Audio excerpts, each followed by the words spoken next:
السلام علیکم. د پښتو فلمونو او ډرامو زوړ اداکار منظور خان چې د سلطان شاه په نوم باندې هم ډیر مشهور و، هغه نن سبا په کم حال دی او ولی فلمونه پرېښودل. که غواړئ چې د منظور خان باره کې تاسو ته پوره معلومات در ورسي نو دا ویډیو خامخا تر اخره وګورئ. خو د ویډیو شروع کېدو نه مخکې زما د هغه ملګرو نه خواست دی څوک چې زموږ په چینل باندې نوي دي نو مهرباني دې وکړي چې زموږ چینل دې سبسکرایب کړي او په خوا کې ورسره د ګنټۍ نښه هم ووهي. دوستانو، اداکار منظور خان د سوات اوسیدونکی دی او د دې د کورنۍ لخوا د ده نه علاوه نور هیڅوک هم په ډرامو او فلمونو کې کار نه کوي. اداکار منظور خان عرف سلطان شاه د خپلې باکمال او کامیابې اداکارۍ د وجې دې مقام ته رسیدلی وو چې ځان ته یې پښتانه مینوال ډیر زیات پیدا کړي وو.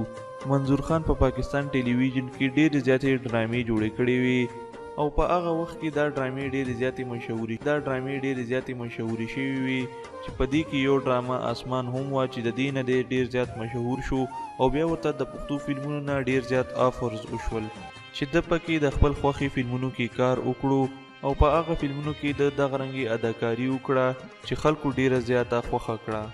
منظور خان د هغه وخت ډیر مشهور اداکارانو سره کار کړی و چې پکې آصف خان، طارق جمال، بدر منیر او دغه رنګې نور ډیر ښه اداکارانو سره کار کړی و. خو له وخت تېرېدو سره د پښتو فلمونو او ډرامو خوند ختم شو ولې چې وخت کمپیوټرایز شو او هغه رنګې کیسې نه لیکلی کیږي چې خلک ترې نه څه خوند واخلي او د دې د وجې بیا ډېر اکټران د پښتو ډرامو او فلمونو نه سیټ ته شول. همدغه اداکارانو کې یو منظور خان هم دی چې د پښتو ډرامې او فلمونه یې پرېښودل او اوس مهال خپل کاروبار کوي.